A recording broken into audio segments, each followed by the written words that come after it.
जय माता दी। अर्थ न्यूज़ में मैं शिवांग सत्यगुप्ता सत्य संघ की अपनी सीरीज़ में, जैसा आप देख रहे हैं, जो टाइटल आपने देखा कि स्टेट के कंट्रोल को रीसेट करने का टाइम शायद आ चुका है।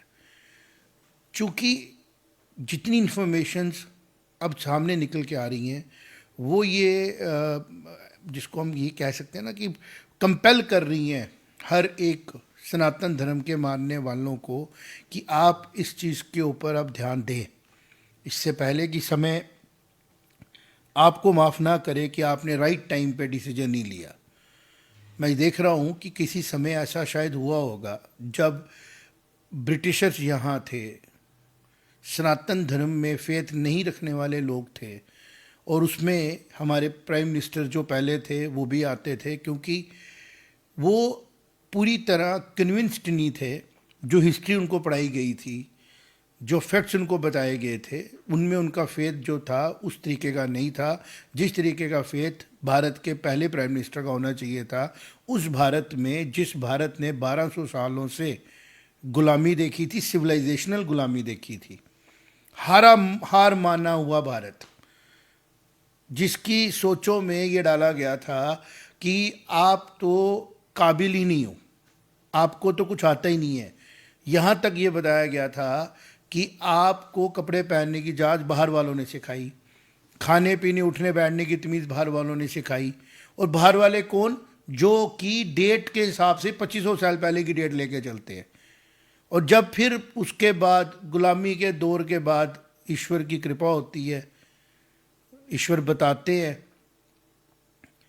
और फिर सिंधु घाटी की जब सभ्यता की बारी आई और अंग्रेज़ों को ये दिखा कि यार ये तो हमसे बड़े साल पहले सिविलाइज्ड हो चुके थे, लेकिन तब तक जो हमारे पहले प्राइम मिनिस्टर साहब होंगे शायद उनकी एजुकेशन ख़त्म हो गई थी और उनकी कॉमन सेंस में ये बैठ चुका था कि भारत की जो अपनी पूजा पद्धति है, जो अपना सनातन धर्म है, वो शायद उतना इफ़ेक्टिव नहीं है।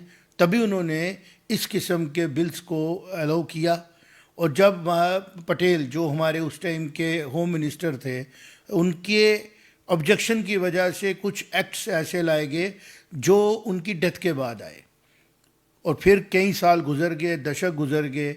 आज इसके बारे में बात इसलिए कर रहा हूँ क्योंकि चेक करते हैं, फैक्ट्स चेक करते हैं, और ये पता लगता है कि स्ट्रेटजी के तहत उन सरकारों ने कॉन्स्टिट्यूशन में लाया कि हिंदू टेम्पल्स का कंट्रोल गवर्नमेंट करेगी, क्योंकि उनको ये पता था कि ये खाली टेम्पल्स नहीं है, ये टेम्पल के बियॉन्ड है, ये एक सिविलाइजेशनल आइडेंटिटी है।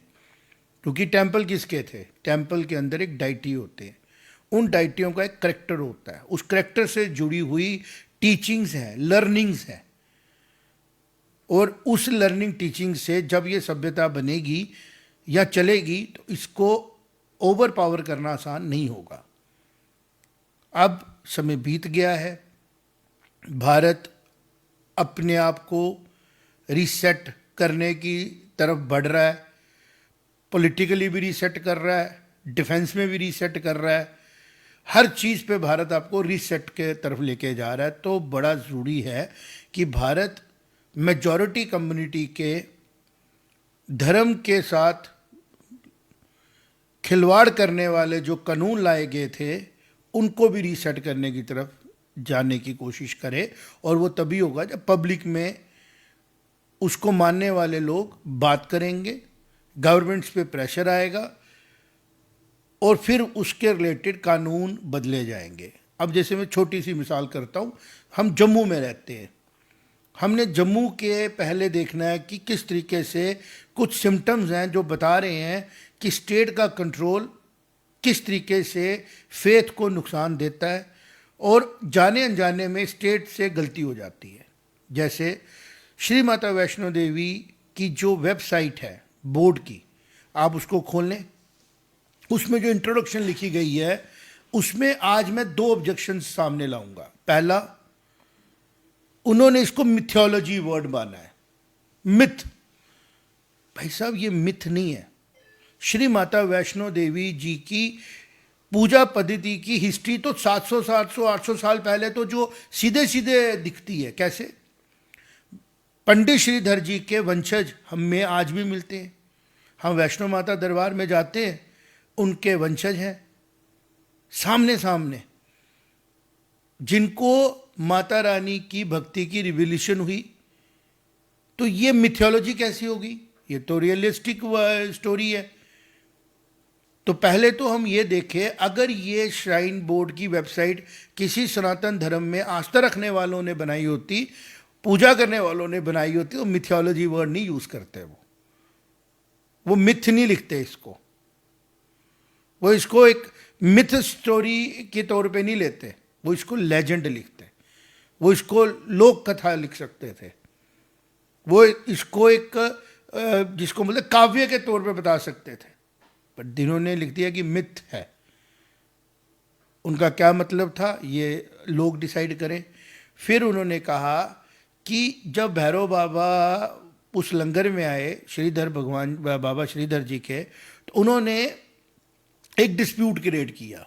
गलत लिखा है, आपको स्पष्ट लिखना था कि श्री माता वैष्णो देवी जी के भंडारे में, श्रीधर जी के भंडारे में जब भैरव बाबा जी आए, वहाँ पे उन्होंने उस खाने की डिमांड की जो खाना श्री माता वैष्णो देवी जी के भंडारे में नहीं बनता है। जो स्टोरी है, जो हमने बचपन से सुनी है, हमारे बुजुर्गों ने सुनी है, श्रीधर जी के कुल में जो पैदा लोग हुए उन्होंने सुनी है। लेकिन श्राइन बोर्ड चूंकि स्टेट कंट्रोल्ड है, तो वो ऐसी लैंग्वेज का इस्तेमाल करेगा जो लैंग्वेज कॉन्स्टिट्यूशन में है। कॉन्स्टिट्यूशन स्टेट को चलाने के लिए है, कंट्री को चलाने के लिए है, रिलीजन को चलाने के लिए रिलीजियस प्रैक्टिसेस हैं, जिसकी गारंटी भी कॉन्स्टिट्यूशन ही देता है भारत का सारी मिनॉरिटीज़ को, लेकिन मेजॉरिटी को नहीं देता है। मेजॉरिटी में वो सिलेक्टिव है। ये चीज़ है जिसकी ज़रूरत है रिसेट करने की। एक जो मैंने आपको बताई कि मिथ वर्ड यूज़ किया गया है, जिसको रिमूव कराना ज़रूरी है। माता वैष्णो देवी जी ट्रुथ है, मिथ नहीं है। और श्री माता वैष्णो देवी जी की स्टोरी की हिस्ट्री है, वो आज भी वहाँ जीवित हैं, आज भी वहाँ वो ध्यान मुद्रा में हैं, और आज भी वो वहाँ पे तपस्या कर रहे हैं सूक्ष्म रूप से। और जब हम वहाँ जाते हैं तो उस गुफा के अंदर जो 3 पिंडियाँ हैं वो आदिकाल से हैं। वो एक ऐसा स्थान है जहाँ सती माता के साथ जुड़ी हुई शाक्त परंपरा के साथ भी उसकी जुड़ाव है। अर्जुन ने जब पूजा की थी, वो पूजा भी कहीं ना कहीं जम्बू द्वीप की अगर हम बात करें तो कनेक्ट होती है यहाँ से। जब कृष्ण जी ने अर्जुन को कहा था कि आप माता आदिशक्ति की पूजा करें, वो भी यहाँ कनेक्ट होती है। कोलकुंडोली मंदिर में जब जाते हैं, माता वैष्णो देवी जी ने पहले कोलकुंडोली में लोगों को वैष्णव धर्म का प्रचार किया, फिर वहाँ से चलते चलते वो कटरा चले गए। फिर वहाँ जब वो कर रहे थे, उस टाइम पे सारी चीज़ें होना शुरू हुई। श्रीधर जी उनकी भक्ति में लगे और उनकी भक्ति से फिर उन्होंने अपना स्थान गुफा बताया। और भैरव बाबा जी की स्टोरी रियलिस्टिक स्टोरी है, गोरखनाथ जी के टेम्पल है दुनिया में। तो ये चीज़ें जो हैं ये भारत की हिस्ट्री हैं, लेकिन उसको मिथ बोल दिया। और मिथ बोलने के बाद हमने उसको ध्यान से देखा नहीं, सब लोग अपनों में रहे, क्योंकि एक फेथ है। स्टेट शायद हमारी ठीक कर रही होगी, लेकिन ये समझना ज़रूरी है, स्टेट इलेक्टेड होती है, उसकी आइडियोलॉजी होती है, उसमें जो लोग चुन के आते हैं उनकी अपनी अपनी सोचें होती हैं। धर्म, रिलीजन, सनातन खास तौर पे भारत की हिस्ट्री है, भारत की सिविलाइजेशन है, भारत की पहचान है।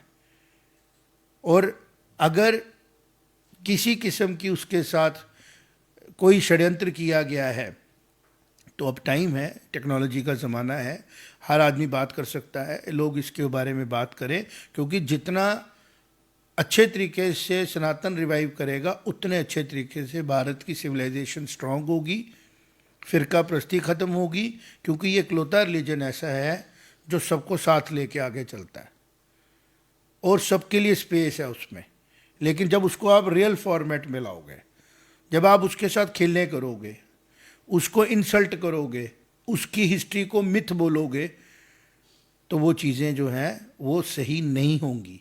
और हम जैसे लोगों का काम है इसको हाईलाइट करना। बात छोटी नहीं है, बात बहुत बड़ी है।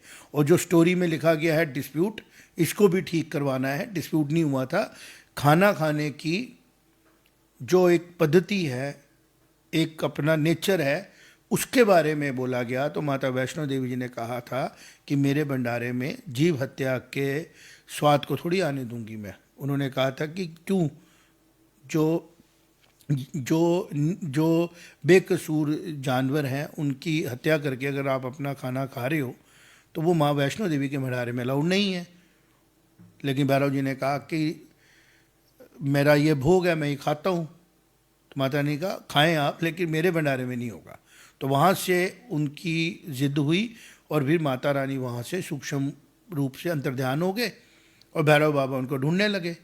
और फिर वहाँ से वो बाणगंगा चन्नपादका से होते होते वो गुफा तक पहुँचे और वहाँ से उन्होंने उनका भैरव बाबा का संहार किया और उनका जो सर है वो पड़ा भैरव घाटी में और जो धड़ है उधर ही रह गया गुफा के बाहर।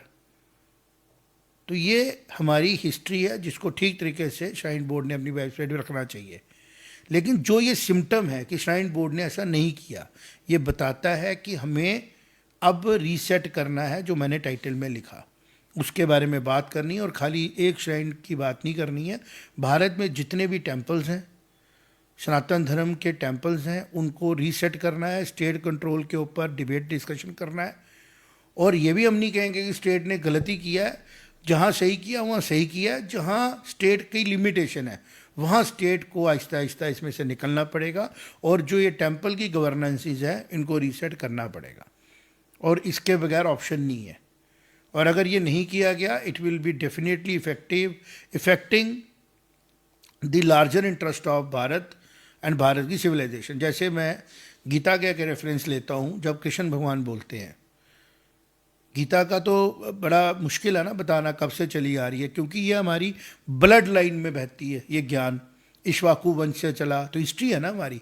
मिथ कैसे कह सकते हो आप? वंशावली बताई जा रही है, इक्ष्वाकु वंश में श्री राम जी हुए। तो ये हिस्ट्री है हमारी या मिथोलॉजी है? मिथ है ये। कैसे आप कह सकते हैं इसको मिथ है? क्योंकि उसी गीता में कृष्ण भगवान जी कहते हैं अर्जुन को कि मैं पहाड़ों में हिमालय हूं। तो जब हिमालय की एग्जिस्टेंस कितने करोड़ों साल से है, तो इसका ये मतलब हुआ कि हिमालय का रेफरेंस भारत की सिविलाइजेशन के जो लेजेंड हुए, जिनको आज हम विष्णु का अवतार मान के पूजा करते हैं, हिमालय का रेफरेंस उन्होंने लिया। तो कैसे हमारी जो सनातन धर्म है उसकी हिस्ट्री नहीं है? हिस्ट्री है और वो बताई जाएगी। इसी तरीके से इन्फॉर्मेशन आपसे शेयर करेंगे। जहाँ जहाँ टेम्पल्स के साथ लापरवाही हो रही होगी उनके टेक्स्ट में जितना हमें ईश्वर ने ज्ञान दिया है सामने लाएंगे और रिक्वेस्ट करेंगे और लोगों को भी कि इस टाइम जो गोल्डन एरा आया है इंफॉर्मेशन टेक्नोलॉजी का, इसका इस्तेमाल करें और सनातन को वर्ल्ड तक पहुंचाने में अपना रोल प्ले करें। वो है फैक्ट्स के साथ लाना है, रेफरेंस के साथ लाना है, ताकि जो क्रिटिक्स हैं, जो डरते हैं सनातन के बढ़ने से कि इससे तो पीस आ जाएगा दुनिया में, कॉन्फ्लिक्ट ख़त्म हो जाएगा, इससे तो ये ऑप्शन आ जाएगी कि पूरी लूज़ करने के बाद प्रॉपर्टीज़, झगड़े होने के बाद फिर भी 5 गांवों के ऊपर कंप्रोमाइज़ करने के लिए बैठ जाते हैं भारत की सिविलाइजेशन में लोग, कि पांडवों की तरफ से भगवान कृष्ण कहते हैं आप हमें सिर्फ 5 गांव दे दो, हम जंग नहीं लड़ेंगे। आज ये पॉसिबल है?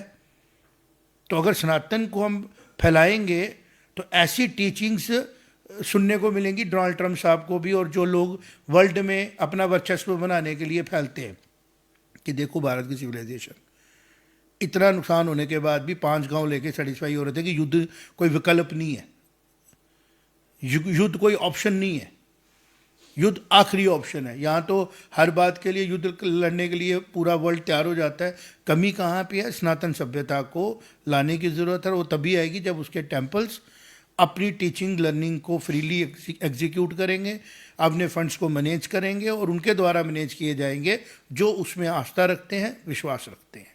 प्रयास किया मैंने, एक छोटा सा कोशिश थी। ईश्वर ने एक चैनल दिया है, एक सिस्टम दिया है और अपना प्रयास करेंगे कि जो धर्म बनता है हमारा इन्फॉर्मेशन को लोगों तक पहुंचाने का, उसको पूरा करेंगे। Thank you very much. जय माता दी।